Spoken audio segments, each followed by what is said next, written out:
that Lifespan does called Powerful Tools for Caregivers. It's for anyone. It's for any family caregiver, even if they're not the primary caregiver of someone with a chronic condition. So it's 6 weeks long, one class once a week for 6 weeks on different topics. And this is just a little bit of a precursor of that. So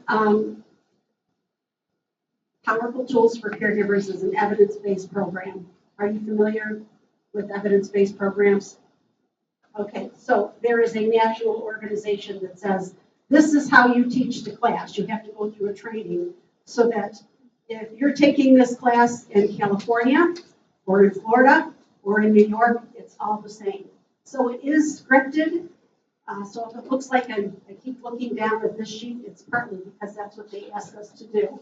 But the good stuff that comes out of these classes is, again, just as Kevin was saying earlier, you're sitting and talking to somebody who may have already dealt with an issue that you're experiencing, or somebody who does know where you can get free parking at the Bills, okay? I'd like to know that. So data from class participation evaluations. Here we go.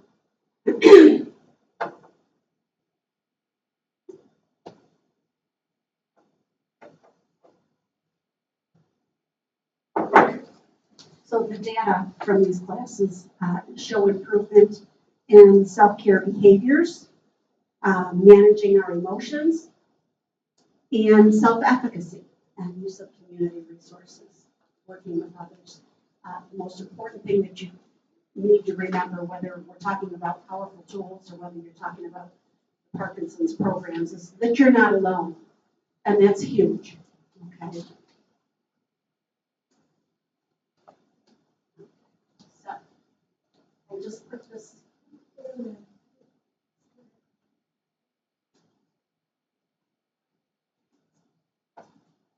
Okay, so managing stress. We just talked a little bit about powerful tools overview. Can you all see if I stand here? Okay. We're going to talk a little bit about acute and chronic conditions. What's the difference? You all know what the difference is? Yeah. So when it comes to caregiving, or even when it comes to dealing with either one of those conditions, why do we often take the same approach? Right? We're going to talk about 4 steps in managing stress.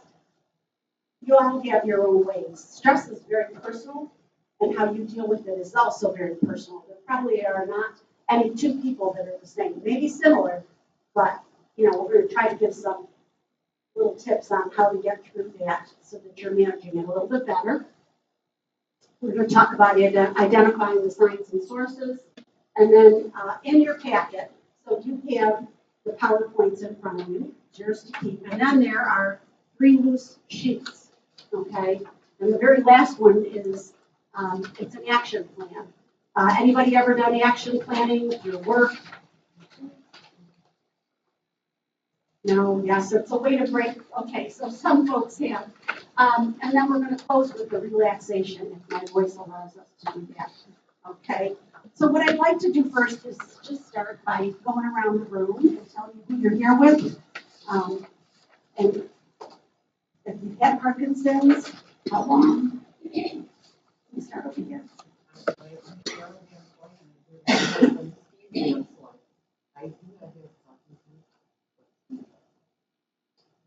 Steve Van Slate, my name is Wayne Lake. My wife is working with her, Sandy, and I was diagnosed in 2020.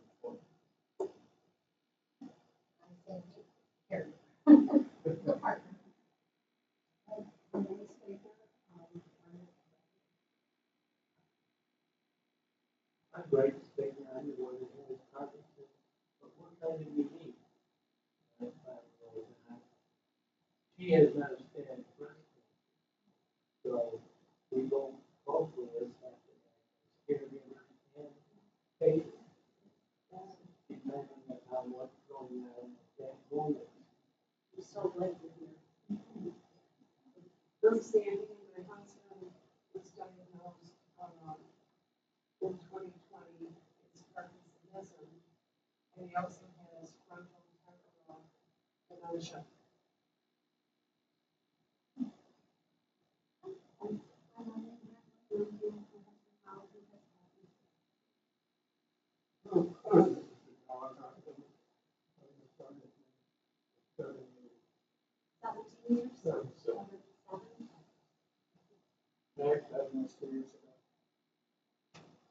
That's it. I'm not sure. Caregiver?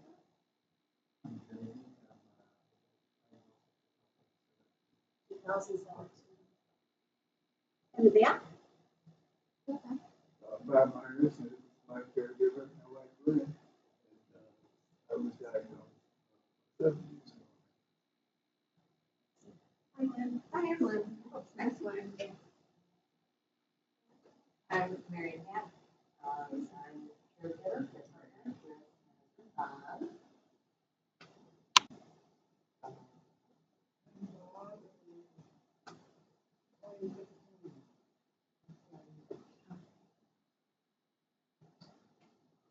I'm Ted, caregiver, my wife Lori.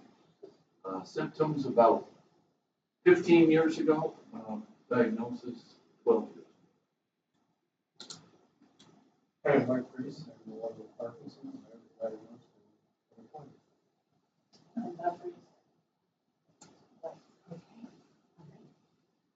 Thank you. Thanks. Okay, so we're mostly coupled up over here. All right, and so, you know, this information, as I was saying, is good if you have Parkinson's or if you have a caregiver. Okay. So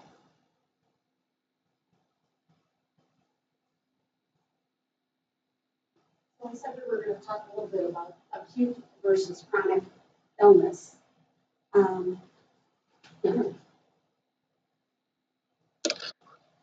So let's start, just with the acute side, okay?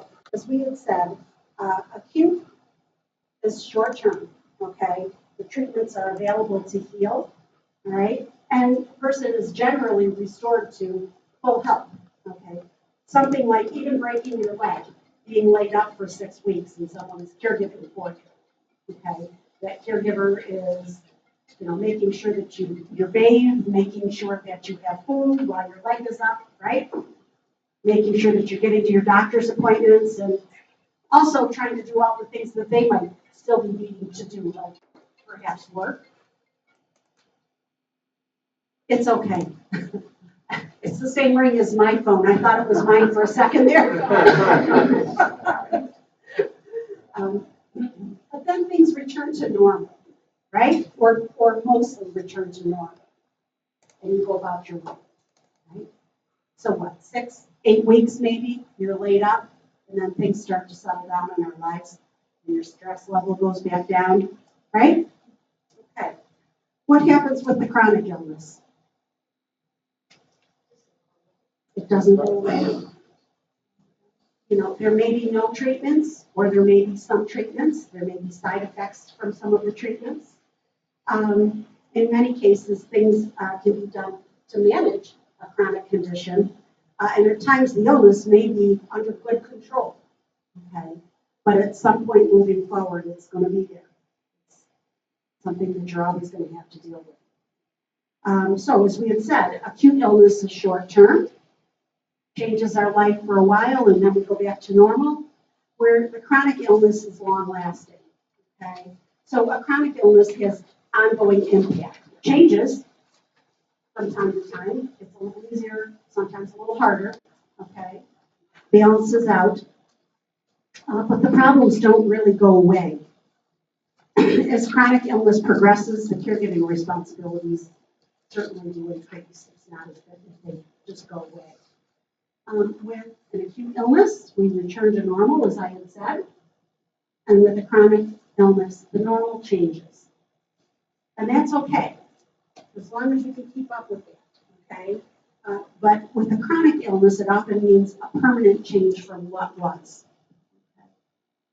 So both the caregiver and the care receiver have to make adaptations in their life, right? With an acute illness, you're dealing with certainty. You know that if it's a broken leg, or the flu. You're gonna be sick for X amount of time, and then things are gonna get better, hopefully, right? So you know that from the start. You know that if somebody breaks their leg and you're gonna be caregiving for them, that you're probably gonna have a couple of months of roller coaster, right? But with the chronic illness, there's a lot of uncertainty. You don't know when the ups and the downs are gonna hit, when things are gonna be under control or when they will not, okay? So the future with the chronic illness lacks that predictability. Is that a word? Okay, good. I thought maybe I just made that up. Now, Kevin, I'm glad that you're not recording. I'm not sure I'm not recording.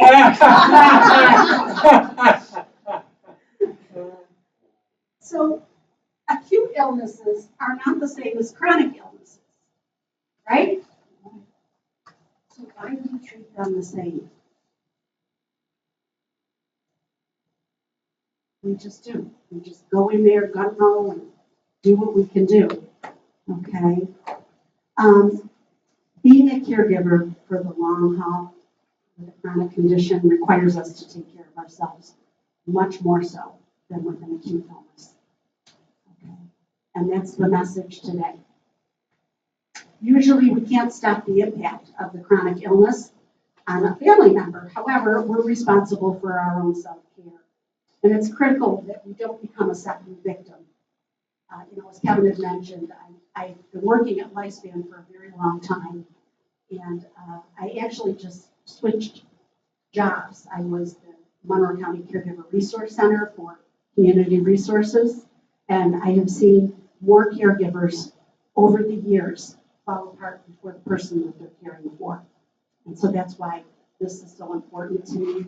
And again, while I know that you probably know a lot of the information that's in the session, you got to stop and you got to think about it. You got to try to use it, because even if you're not feeling overly stressed right now, you'll need it, because you have to take care of yourself. I see more caregivers, fall off, get sick before the person that they're caring for, because nobody's looking out for you, the caregiver. You may not be at that point in your life right now. You're doing okay, but it's really important for the caregivers to take care of themselves too. And sometimes it's important for the care receiver to give permission or to say it out loud to the caregiver. Okay. So it's not selfish to think about your own health and well-being as a caregiver. And if you do so, and you're taking better care of yourself, everyone benefits.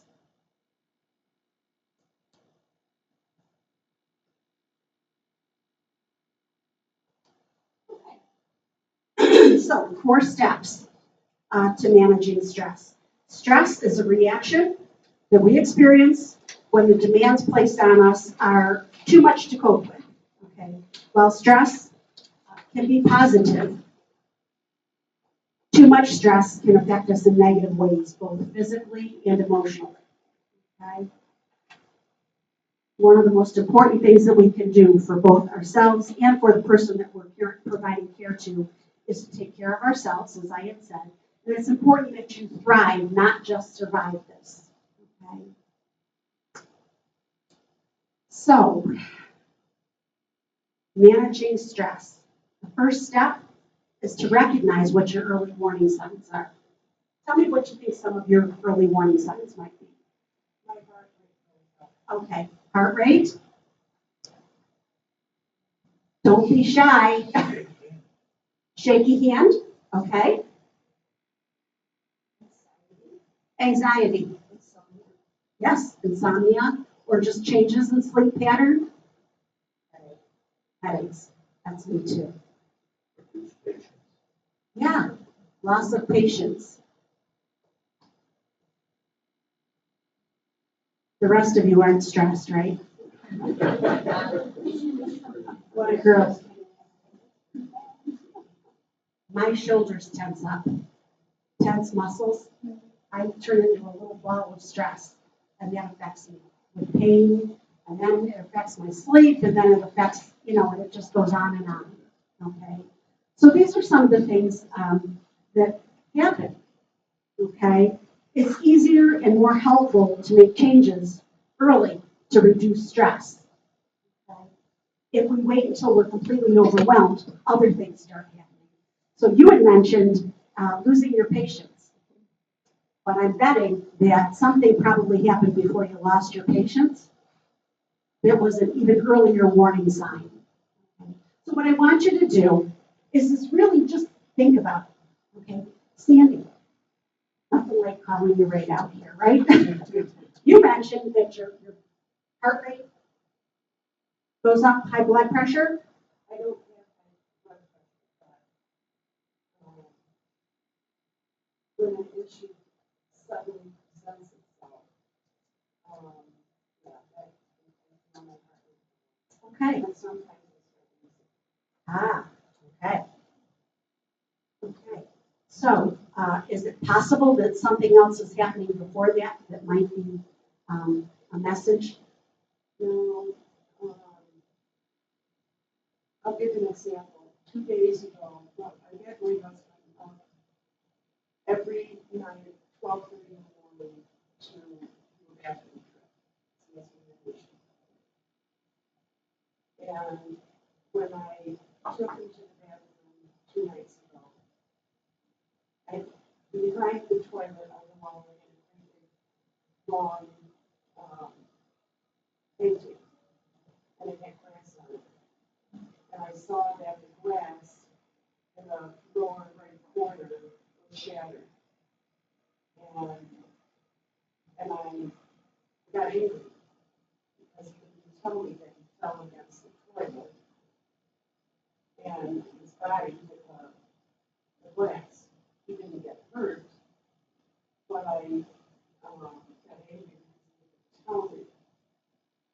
So yeah, my heart rate went up and I wanted it out of the bathroom so that I could remove the picture because I didn't want him falling again and having the glass disperse.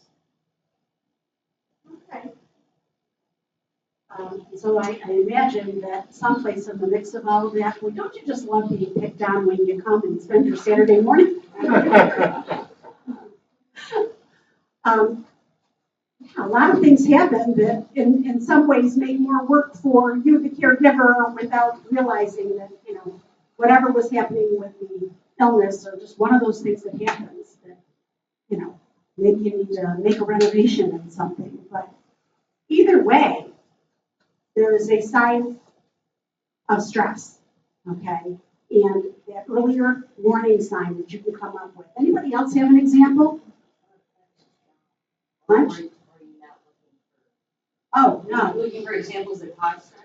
Actually, that's perfect, Mary Pat. A clenched jaw. Okay, that's probably an early warning sign. Because didn't you say headaches? Yeah. Okay, so the clenched jaw probably causes the headache. Because it happens to me too. Okay, so the earliest warning sign is the clenched jaw. Something happened and you started to tighten up, and then the next thing you know, your whole upper body is throbbing. Okay? What I'm telling you or asking you to do is to really think about what that earliest warning sign is for stress. The clenched jaw, and then the headache. Okay? And then, after you recognize what the earliest warning sign is, you want to identify the source. So Sandy was talking about the glass. Okay? Maybe an option would be not putting glass Yeah, on I that. took the rest of the glass out of it. Right. And so identify the source of stress. Okay? You got to ask yourself, what's causing that stress for me? Was it that you fell backwards, or was it just that the glass broke and it was dangerous? And a lot to clean up, I'm sure. Okay? And what can you do about it? We're going to talk about that too. Third, identify what you can and cannot change. So putting that picture back up behind the door with a fresh pane of glass may not be the best idea. But if you love the picture, maybe figuring out another way to be able to have it. Yeah? Okay. So what can you change and what can't you change? This involves asking the following question. What do you have control over? And what don't you have control over? Certainly not the imbalance that comes along with Parkinson's, okay? Even small changes can make a big difference, so really think it through. And then lastly, taking action, which we're going to talk about in a little bit, but taking some action to try to reduce your stress, no matter how small it is, can give you a little bit more of a sense of control, okay? So the message is don't ignore your stress, okay? Start clenching that jaw. Think it through. Stop yourself right there. And try to address it. So taking these 4 steps, and I know this is really basic, thinking, gosh, did I waste my Saturday morning to come in and talk about this? Breaking down whatever it is that's stressing you out and taking these 4 steps, okay, is critical to self-care. That's what I want you to take away from this. Both the caregiver and the care receiver benefit, and we're more likely to be patient. And in the back of the room, we talked about losing our patience, even if we're the most patient person in the world, okay? Sometimes it just gets to be too much. But we're more likely to hold our patience and love when we're taking good care of ourselves.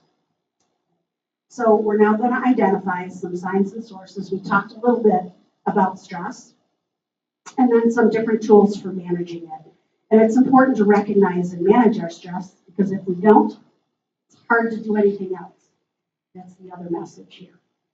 If you're feeling stressed, if your jaw is clenched, and then you've got a headache, and you've got a full day of doctor's appointments and grocery shopping and, visiting with your grandkids or whatever else is going on in your life, it's hard to get through, right? Okay.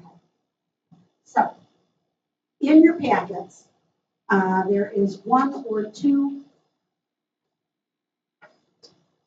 slides that talk about stress, warning signs, and sources.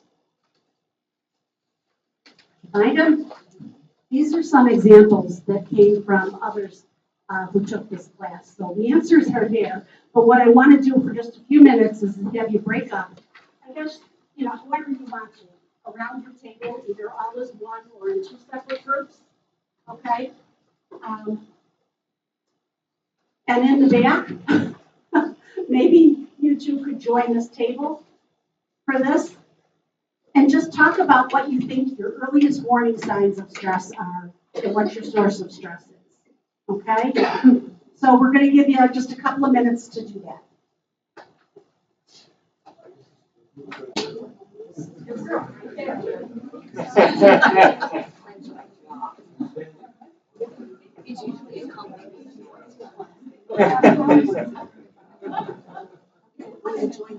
you want to come up here?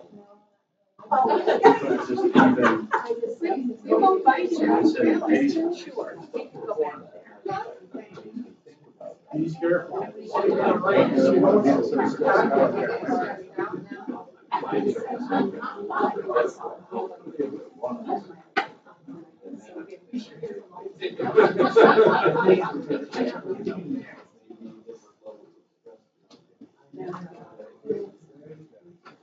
I always say that. Yeah, I need a brain animal.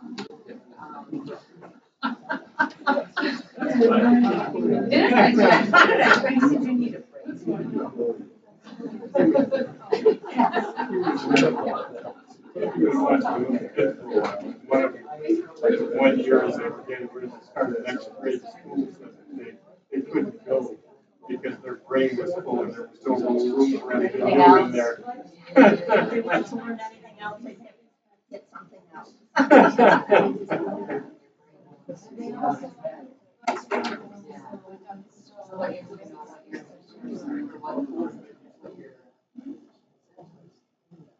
No.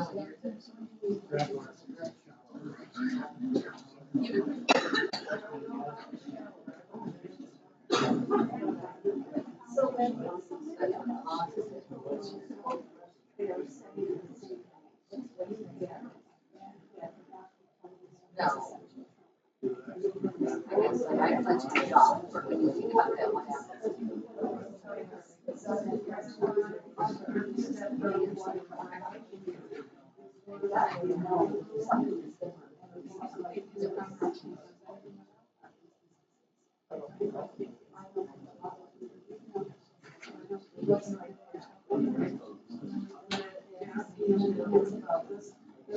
noticed that because the department's short-term memory, that would it used to be, and that's frustrating.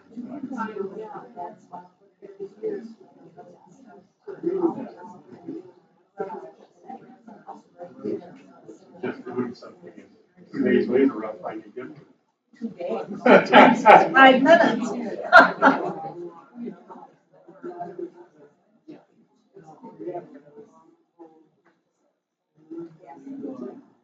Yeah. What was that?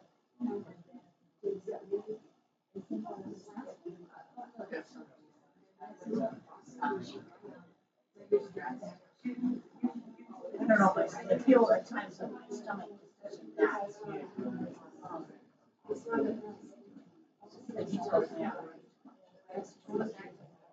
kind of hard to stop. Yeah. I wish there was. Lori was gone for a while. She's never in 20 years. But Dawn was feeling comfortable.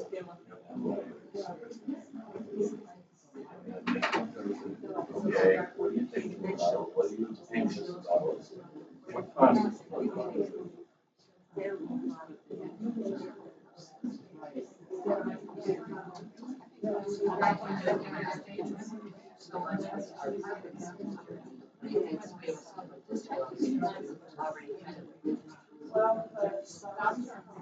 And I really can't my chest this part. That's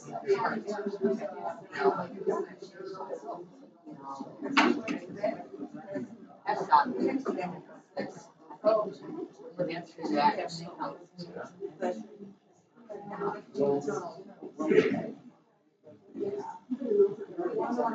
Wait. The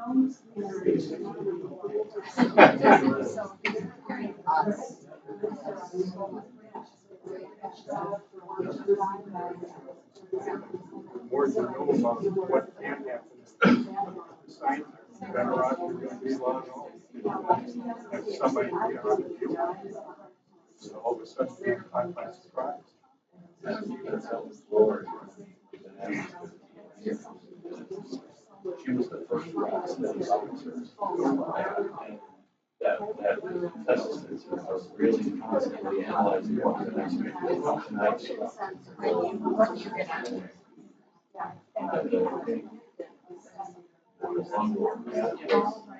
That made me lean. That could be part of a solution. Well, exactly what are those things?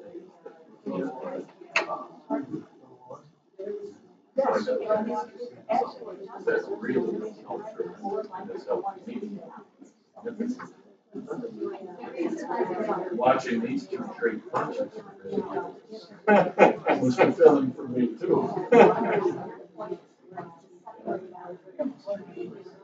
Yes,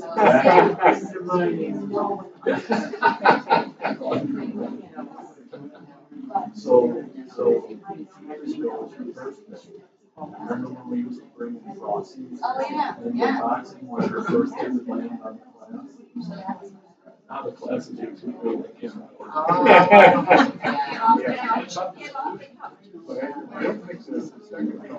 No, it is. 14.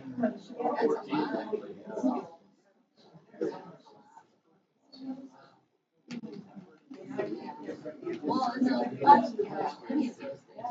did.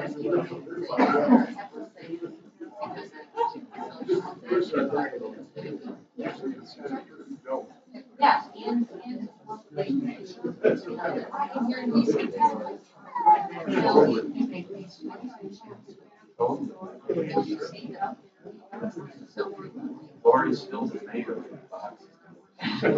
meeting everybody and first time people. And I know that helps her. And she used to be like that before partners. Oh, I guess this is back. I know there's definitely a difference in rate of depression and the symptoms. No doubt, I can see no We made a point that these couples that we find out with the family.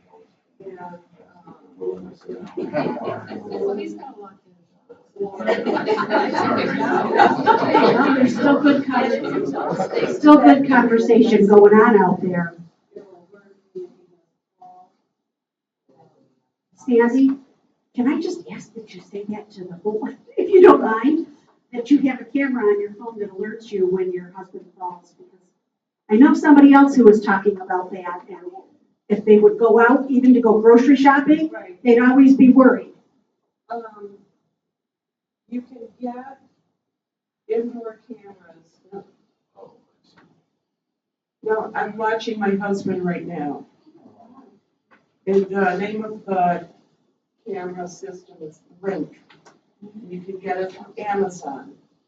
And what you do is you download the app for the system. And I can, if I'm going grocery shopping or trying to get a haircut, which is past due by 3 months, I can check on him. And at night, I enable it so that if he has a hard fall, it'll notify me. I can't sleep with him any longer. I don't know. He gets up late at night, he gets restless leg syndrome, and I was losing sleep, which was affecting my ability to care for him. Yes. So I have my own room, and he has his guest boy, keep an eye on him.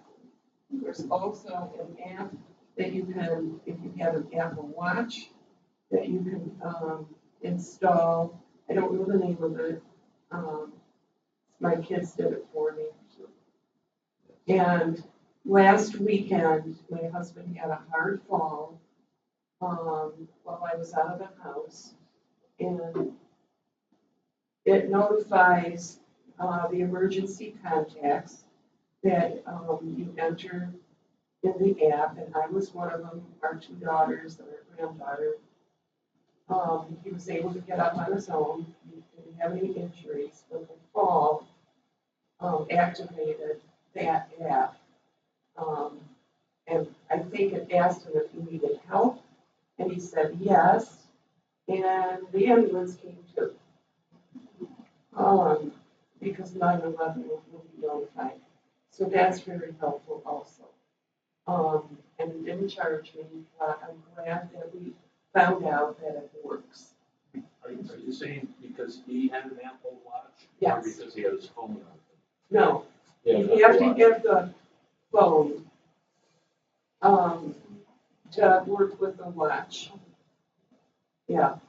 Yes, whenever I leave the house, I put that watch on him. Yeah, and he can also use it to just say, Siri, call Sandy, and it'll call me right away. Okay, so one of the 4 steps, what can you control and what can you not control? Sandy can't control when her husband falls. That's 73 calls in a year. Wow. I keep challenging. But now she knows, so if it means leaving the grocery store to come back home, she can. And that's peace of mind. That's peace of mind. Okay. So, how'd you make out with identifying your warning signs and your sources of stress? Did it clear things up a little bit? Or brought up more ideas on what's happening with you with stress? Okay.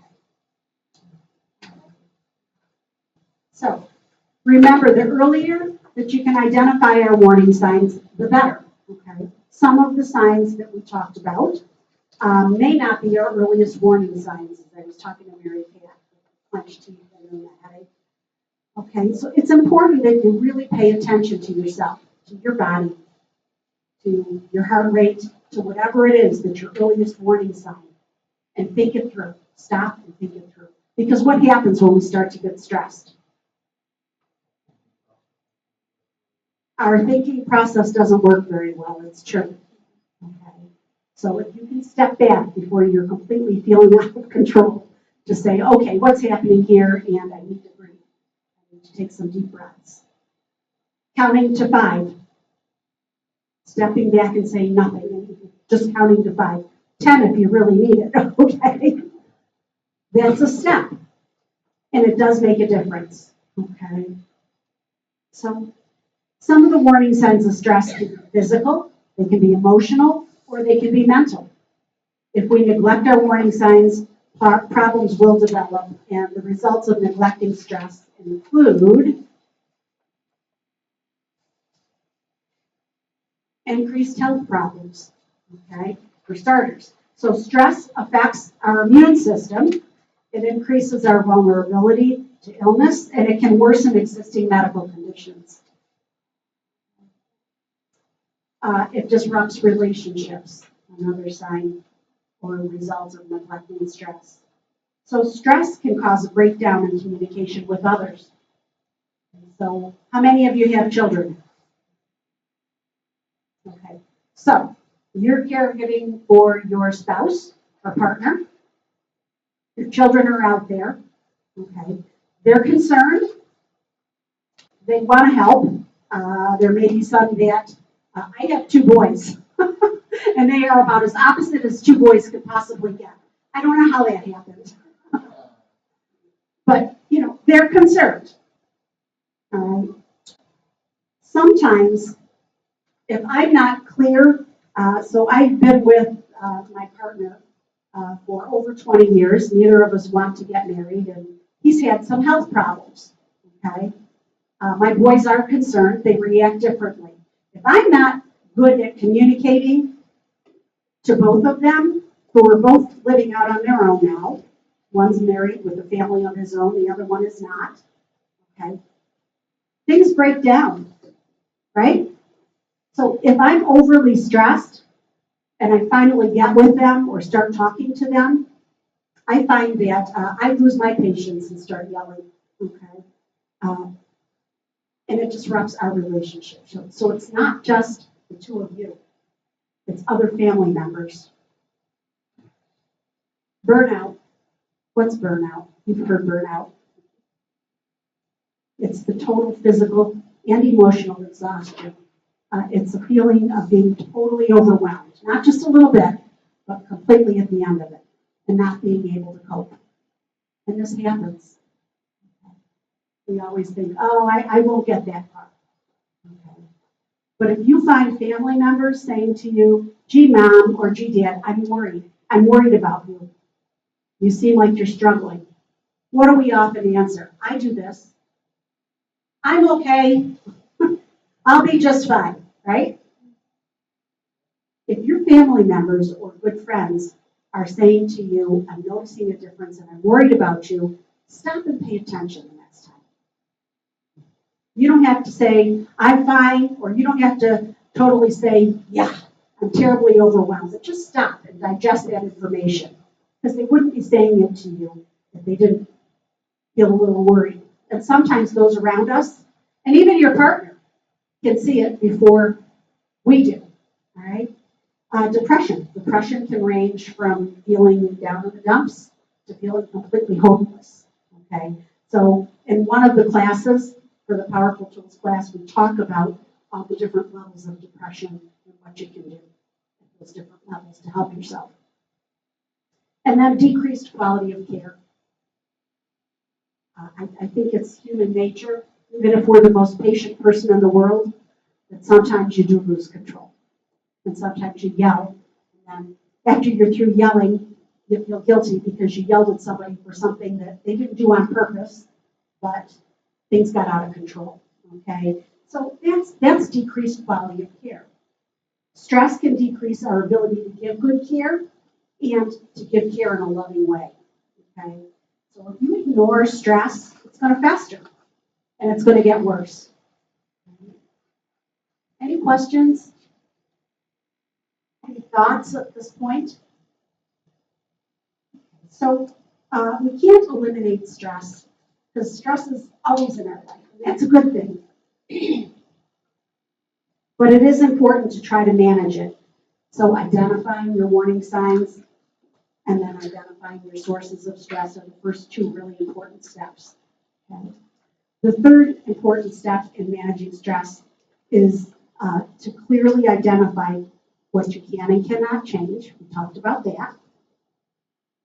And thank you for sharing that app and for letting me pick on you, Sandy. You didn't know that the person just to my right up in the front is always the one that gets to.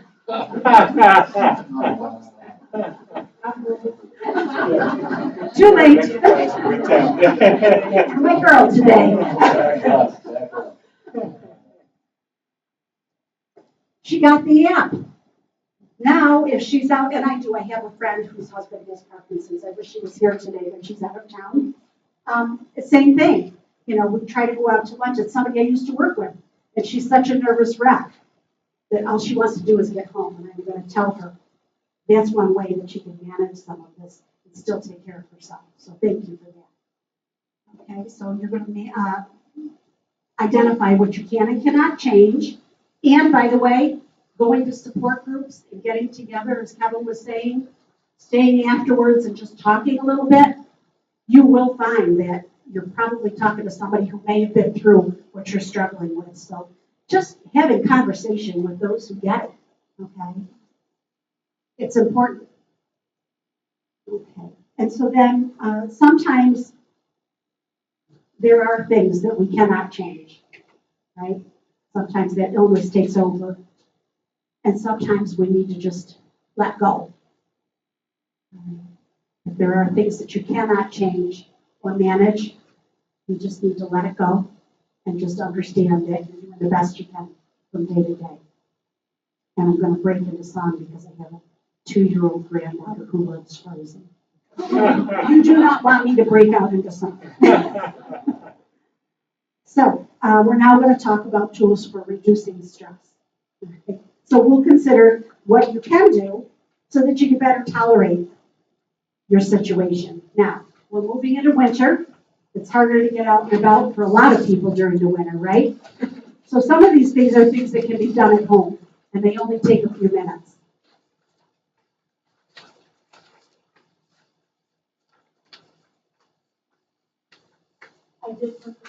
I did put the Serenity Prayer up here.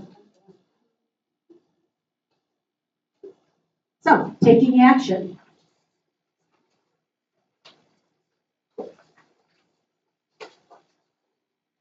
So have you ever said to yourself, okay, I'm going to do something that's going to help me manage this a little bit better. And you try it and you just can't work your way through it. You just can't move forward. Has that ever happened to you? Some of you not so much. Okay. So the fourth step in dealing with stress is to take that action. We gain nothing if we only identify our warning signs and our sources of stress. We have to actively do something to reduce stress. Sometimes what we pick to try to take action to help us out is too big, and then we fall on our face, right? Nobody else has this experience. Is it only me? Might be. Let me give you some examples, okay? We talk about how you actively have to do something to reduce that stress, and unfortunately, it's not always so easy, and you get tangled up with the day-to-day things in life, right? So, some of the barriers to taking action include that you can't think of what to do. I'm feeling stressed out, my jaw is clenching, I end up with a headache. I'm really struggling with this, but I can't seem to work my way through it, okay? I can't think of what to do to help reduce that problem. Even something that you do just a few minutes in one day might help you to relax a little bit. Choosing an activity that's too difficult is another thing that is a barrier to being able to take action to take care of ourselves, okay? So Kilimanjaro is out?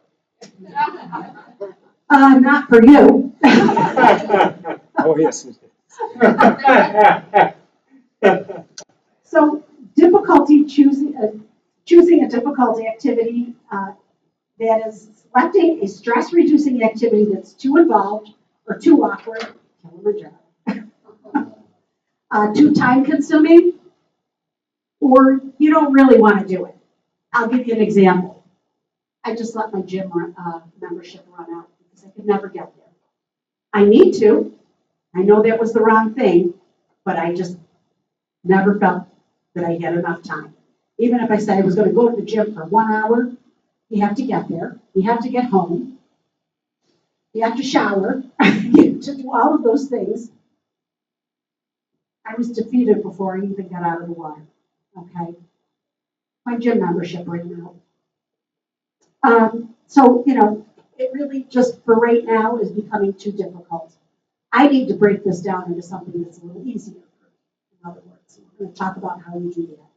The last barrier for taking action is postponing the stress reduction. So, for example, this occurs when stress reduction activity is planned too far in advance. Okay.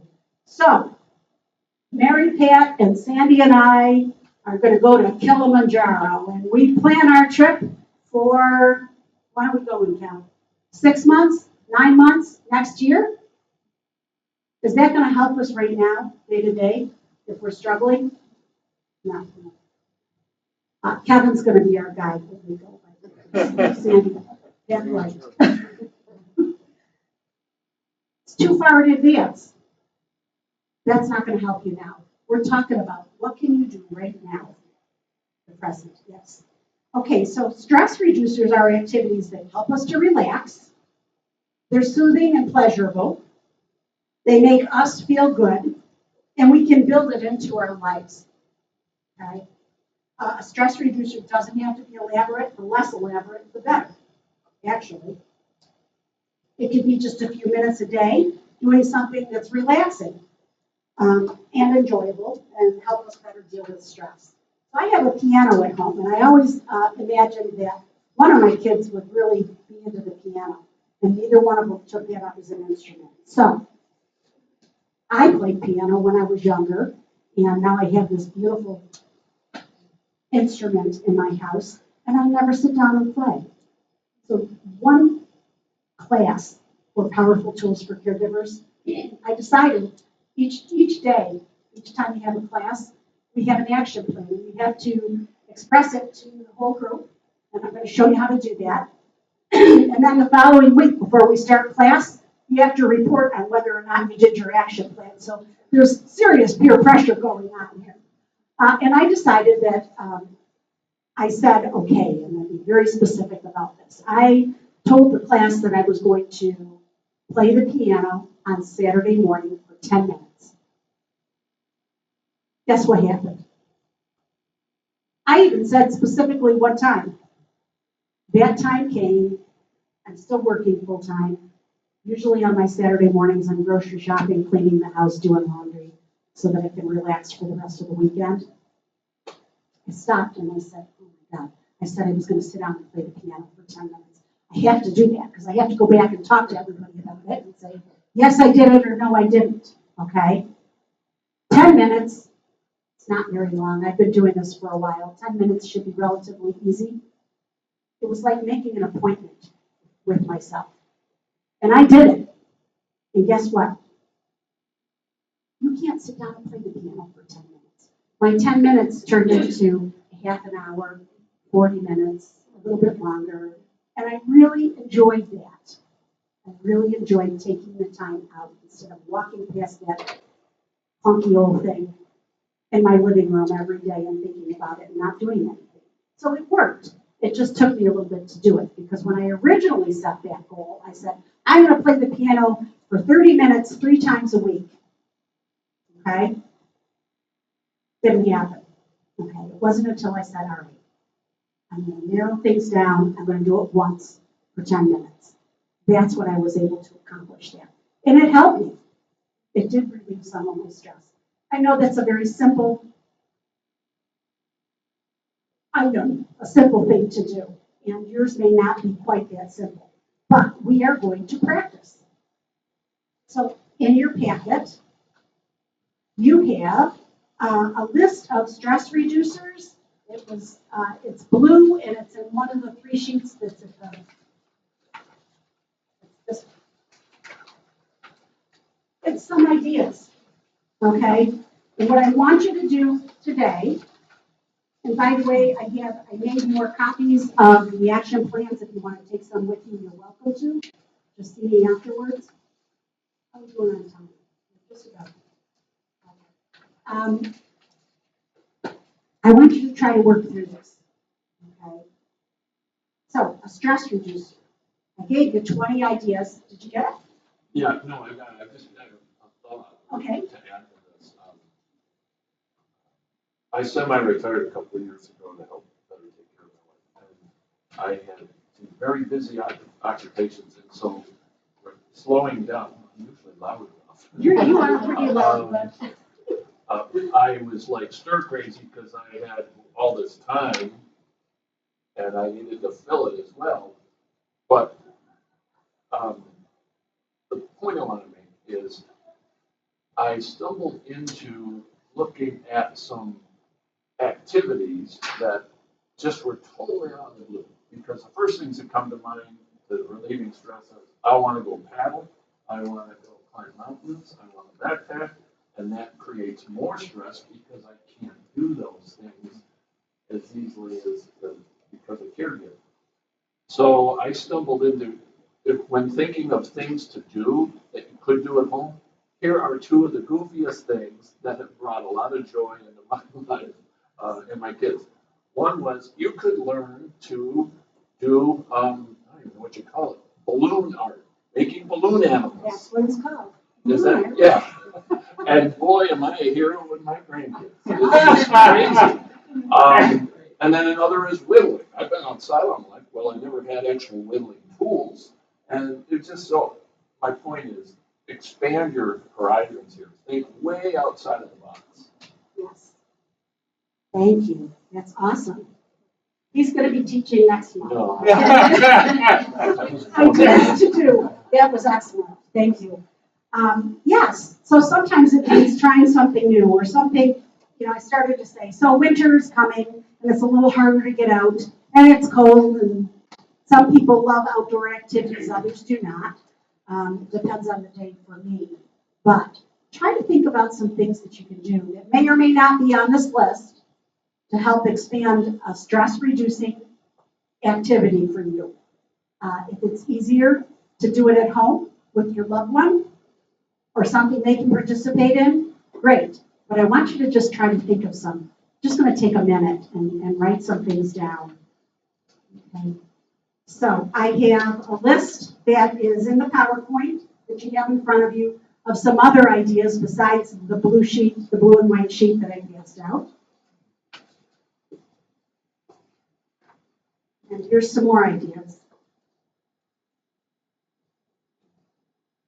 So have you ever stopped in the middle of the summer when you were trying to get your garden squared around and, the dog made a mess in the house and knocked over a plant and there were a million things that you were in need of doing and just stopped and sat on your front porch or your back porch and just had a cup of iced tea and looked around and took in the moment? It's a stress reducer. It's small, doesn't take much time. You could have a cup of iced tea for your partner too, and maybe that would be something that would be enjoyable for them. Okay. Just something that you can build into your day that's not going to interfere with the whole day. That's what I'm looking for. So, on the sheet that says My Action Plan, I want you to try to come up with an idea. And you're going to write down what it says. This week, I will. It's got to be something that you want to do. So I have to tell you, I teach the Powerful Tools classes, often, and I'm always trying to come up with action plans, so I know what I can say in the class to, model for people who this might be something new for them. I wanted to paint the lattice work on my front porch one year. Did I want to do it or did I have to do it? Both. Okay? I broke it down over the 6 weeks and said, okay, it's got to be something that you want to do. It's got to be something that's reachable. It's got to be behavior specific. What exactly are you going to do? Play the piano for 10 minutes. Do you have a piano? Or do you want to come and play at my piano? And you want to answer the questions. What are you doing? How much? When? And how often? Okay? So take a minute, try to work through that. It can be something really simple, like stopping for a hot cup of tea now that it's getting colder. Starting a gratitude journal. Stopping for just a few seconds each day and saying 2 or 3 things that you're grateful for. This may seem very small, but we want it to be small right now because I want you to get into the habit of action planning and doing something that's going to bring a little bit of joy to your life. It did take me 6 weeks, by the way. I live in a brick house, and the wood on my front porch wasn't that much, but it was just at the bottom of the list, and it was something that I wanted. But I broke it down into smaller pieces and accomplished it through the action plan. If you're having questions, or if you're just not sure, or if this isn't really your cup of tea, it's okay. But I do want it to work for you. And if you want to share it with others in your family, like I said, I have extra copies of the action plan, so you can, I will leave them right up here.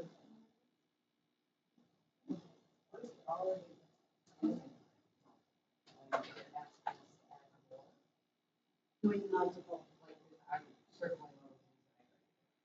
Okay, well, I don't see your That's- Sorry. My other- Ted talked about trying something new, maybe something that you can do together that's enjoyable, learning a new skill. Sometimes I'm, like, my wife, like, turned into a champion on this, and it's really surprised me. She's been doing some things that she's never, ever done. One was like, I want to learn to paint, like, or watercolor. I don't know where it came from, but our neighbor comes over and it's her watercolor, and now she's, it's just changing her inside. It brings her real joy. And it's a gift for the rest of the family too, I bet. Just to watch it, to see this book of things she put through. The other day, she said, we live in apple country, and there's a particular apple that had some yellow in it. She goes, I can't wait to try and paint that apple to see that if I can get that yellow. She's 65, she's never painted a lick in her life, but it's bringing her joy. So. And that brings me joy. There you are. And it is a gift. Everybody's going to get a watercolor in the family. But the point is, it just is out in left field. Nothing she's ever thought of before. So, we're talking about these action plans, and yes, maybe you're already, you're retired, and so you have the time, and you're going to the gym, and you're playing your instrument, okay? But just to dig a little bit deeper, to see what else there is for you, okay? That's stress reducing, okay? Doing it will help you to sort of stop, be in the moment for a little bit, and realize, okay, I got this, okay?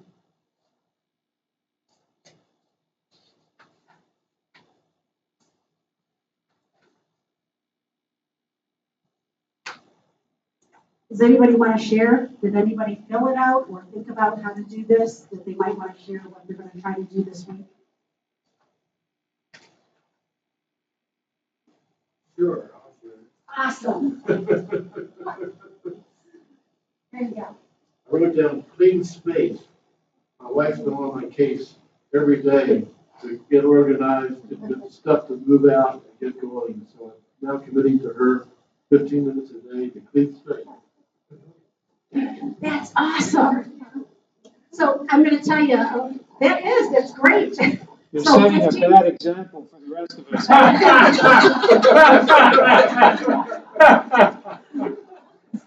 So did you hear what he just said? 15 minutes. What's gonna get done in 15 minutes? Oh, I beg to differ. This is exactly how you do this. You put a time frame to it. The only other suggestion that I might make to you is to say, okay, I'm gonna do it in the morning between 8 and 9, sometime in that hour. Or I'm gonna do it after dinner, or whatever time frame works best for you, okay? Make sure you put the time frame. Oh, awesome. I also just want to give you another little resource. It's called flylady.net. Anybody ever heard of this? Flylady.net. Fly stands for Finally Loving Yourself. And it is a website that gives you little tips to help you through and to relieve your stress.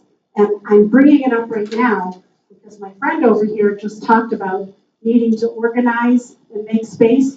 She's got some really great hints and tips for doing that, okay? So if you have a lot of paper clutter and you probably don't need it, but it's the pile that you need to go through, she says, take a plastic bag, stick it on your hand, and go to one section of the room where you have those papers and just go through and throw out whatever you can, even if it's just the envelopes from the mail. Okay? That's it. One plastic bag. Okay? It kind of gets you into what it is that you're trying to do and then helps you to move forward.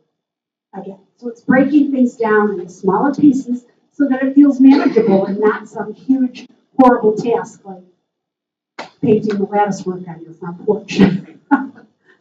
Or the whole room that you're trying to clear out for the new computer. I'm sorry, but the point on the blue page that I think is really helpful is, if you're gonna do 15 minutes of that, what's 15 minutes you're not gonna do? That's real easy for me. It's, okay, 15 minutes less TV or something, that's pretty easy to make up the time for it. Yeah, so doing something that What are you gonna spend 15 you're not going minutes? to do. Right. You know, watching too much TV is not a good thing, especially if you're watching the news, by the way. You know, it's not healthy. All right. It's important to know what's going on, but it's not healthy to overdo it. So yeah, taking some of that away. Good point. And you don't want to do it for too long, because then you're going to burn yourself out, or you're just not going to get to it. That's not the idea behind this.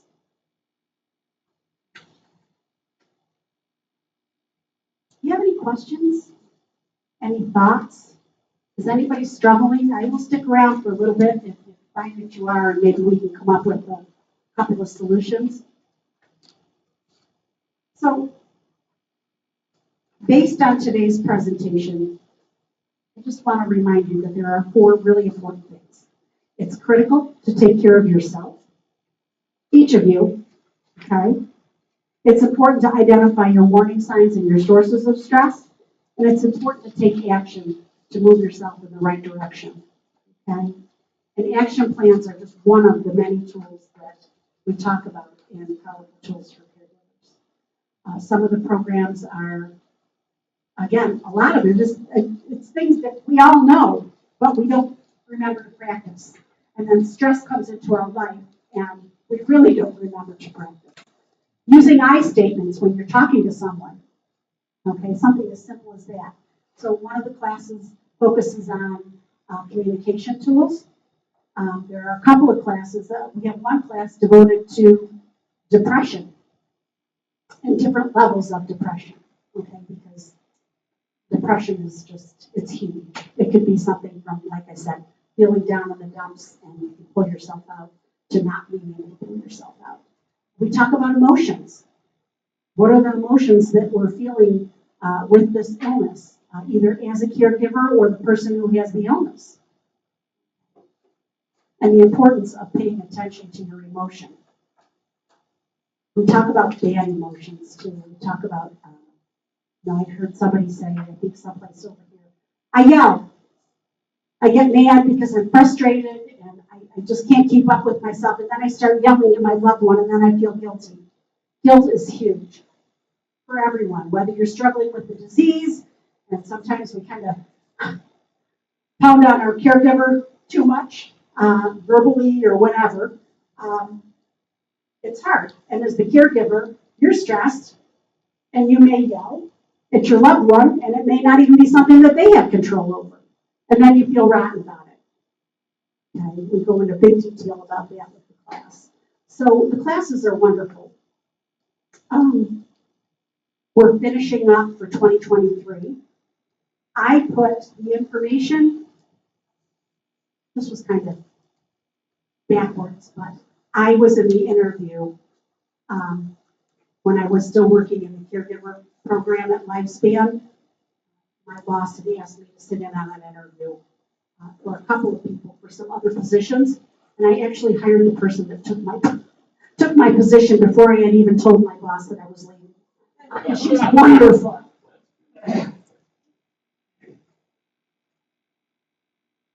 And her name is Meg Vance. She's only been at Lifespan for 1 month. She has a lot of experience, but she's going to be running the programs for 2024, the Powerful Tools programs, if anybody is interested. I also put Anna Stetzel down. She's the Director of Education at Lifespan. You have that in your PowerPoints. So if you have any questions and you want to speak to somebody directly about those programs, you can reach out to either of them. Or you can call Lifespan and ask for me and they'll give you my direct phone number, but I'm not at the main building anymore. And I'd be happy to speak with you. And I'm going to end with a 5-minute guided imagery. Okay?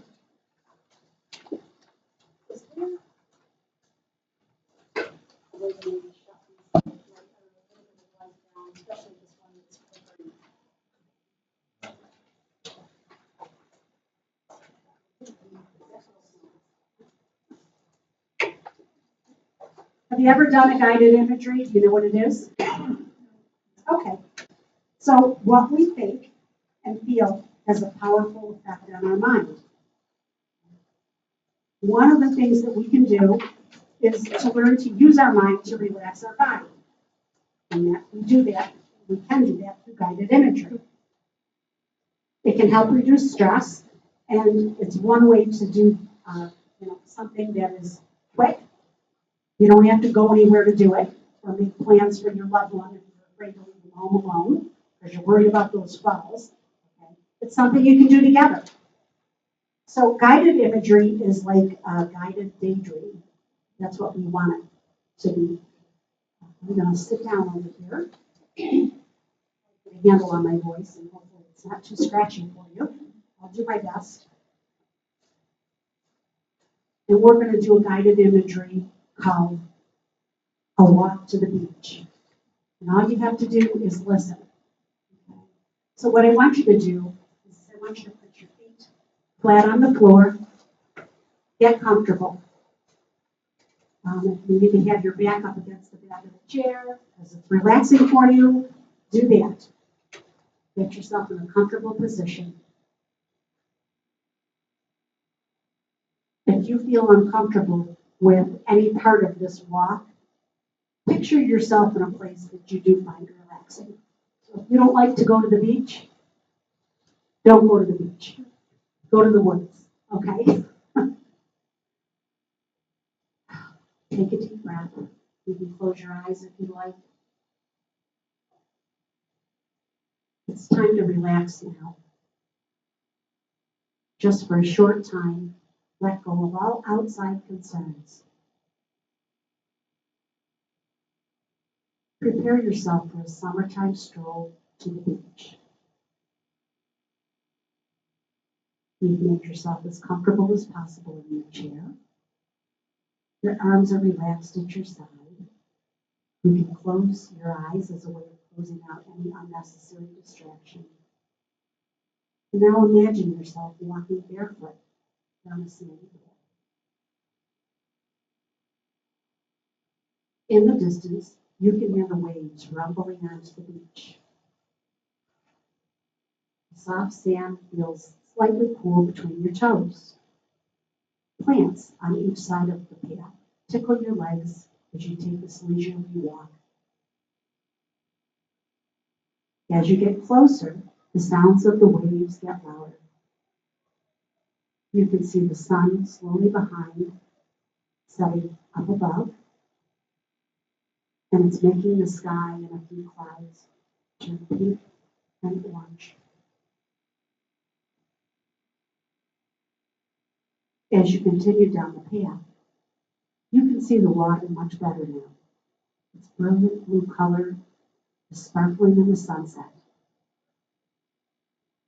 The calming ripples closest to the shore invite you to take a closer look.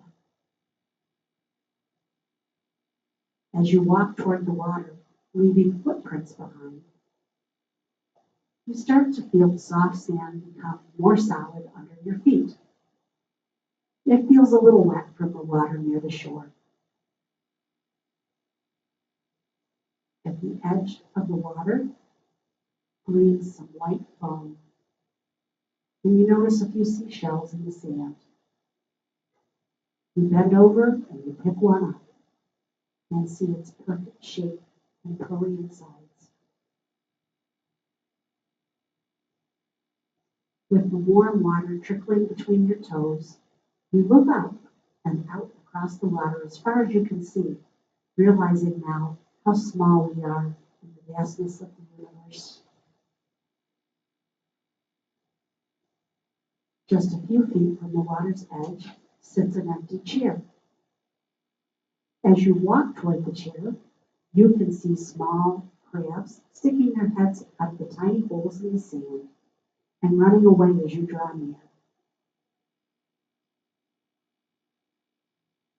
After you take a seat in the chair, you're impressed by the harmony of the surroundings, the warmth of the summer air, the sweet smell of the water, your toes in the sand, your ears listening to the sound of the waves, and your eyes watching that sunset over the water. A feeling of peace cascades over you. You take a deep breath to take in more of this relaxing time. You sit here and you rest a while, relaxed in the feeling that nothing else in the world matters at this very moment. This is a time of pure enjoyment for you. Listen a while and relax more.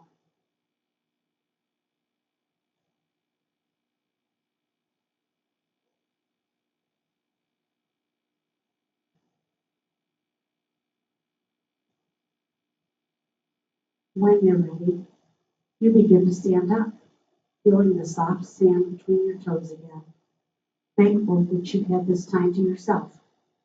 Remember that you can return to this place in your mind's eye whenever you want to. You begin to walk back along the sandy path that brought you to this peaceful place, and you're grateful for this time of refreshment. Take a deep, cleansing breath, and then slowly exhale. And when you're ready, slowly begin to open your eyes.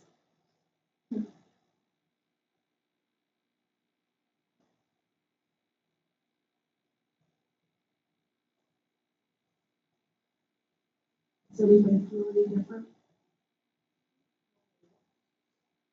You may not. This isn't the only guided imagery, it's just the one that I picked for today. So guided imagery is just one way to increase the relaxation response. Sometimes it's a good idea to do it at bed if you struggle with falling asleep at night. Hopefully doing this one, your hands and feet may feel a little warmer so you can physically feel the difference. But the relaxation response does increase our circulation. And you're able to do it anywhere. If you're sitting in your car waiting for something, if you're on your couch and it's a cold, rainy day, I have a few other examples, but they might not be appreciated, so I'll hold them to myself. This guided imagery is, and progressive muscle relaxation exercise is available. I think in your PowerPoint, there is a website where you can download some of those. And we also do them in class at the end of each class. So it's important, again, just to really remember that we all go through stress. And sometimes it's good to practice tools before we're fully overwhelmed, okay? And to just think about that, to stop, set back, and just remember that you have to take care of yourself. It will make you a better caregiver for your loved one, and it will be healthier for you. Thank you.